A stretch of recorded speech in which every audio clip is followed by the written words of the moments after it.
ఢిల్లీ పేలుడు కేసులో తవ్వే కొద్దీ కుట్రలు బయటపడుతున్నాయి.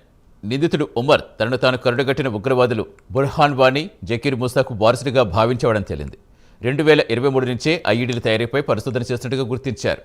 పేలుడు పదార్థాలతో ప్రయోగాలు చేసేవాడని పోలీసు వర్గాలు పేర్కొన్నాయి.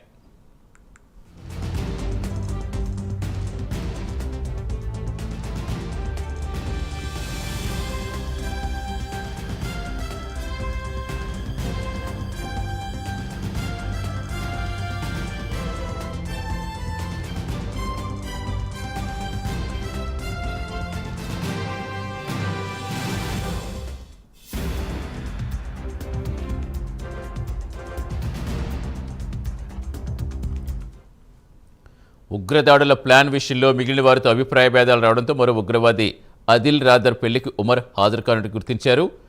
కశ్మీర్లో ముఫ్తీ ఇర్ఫాన్ అరెస్టుతో అక్టోబర్ 18న ఉమర్ హడావిడిగా కాజీగుండాకు వెళ్లి మిగిలిన తమ గ్రూపులో సభ్యులతో భేటీ అయి వారిని అప్రమత్తం చేశాడు.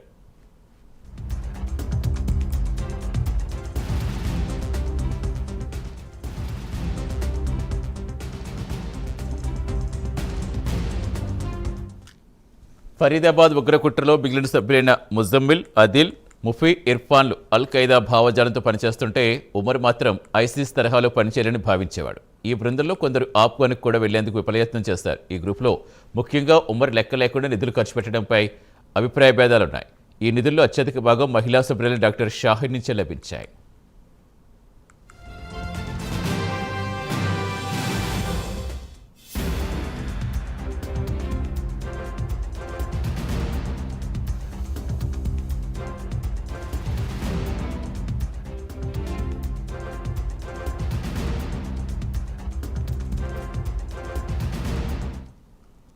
ఇక ఉగ్ర డాక్టర్ల గ్రూపు తమను తాము తాత్కాలిక అన్సార్ గజ్వతుల్ హింద్ సంస్థగా పేర్కొంది. ఈ బృందానికి డాక్టర్ అదిల్ నాయకుడిగా ఎంచుకుంది.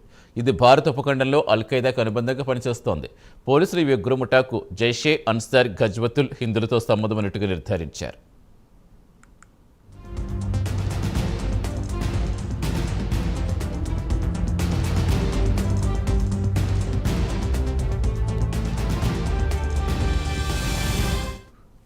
ఈ ముఠాలో ముజమ్మిల్ రష్యా తయారీ రైఫిల్ 5 లక్షల రూపాయలు కొనుగోలు చేసినట్టుగా గుర్తించారు. దీనికోసం డాక్టర్ షాహిన్ నెట్వర్క్లో కాంటాక్ట్స్ వాడుకున్నాడు.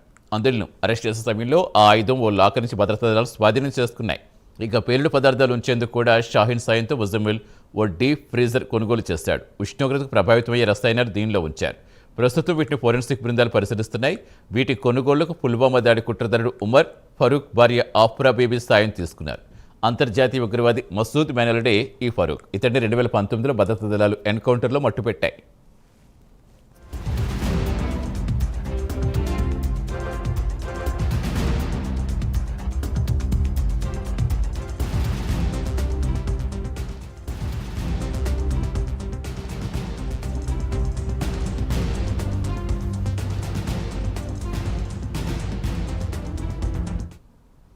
ఇక మరో రష్యా తయారీ రైఫిల్, చైనా తయారీ స్టార్ పిస్టోల్, బెరెటా పిస్టోల్, 2900 కిలోల పేలుడు పదార్థాలు అతను స్వాధీనం చేసుకున్నారు. ఈ ముఠా రసాయనాలు నూహ్ నుంచి ఎలక్ట్రానిక్ పరికరాలు ఢిల్లీలో భాగీరథి ప్లేస్, ఫరీదాబాద్లో ఎన్ఐటీ మార్కెట్ నుంచి సేకరించారు.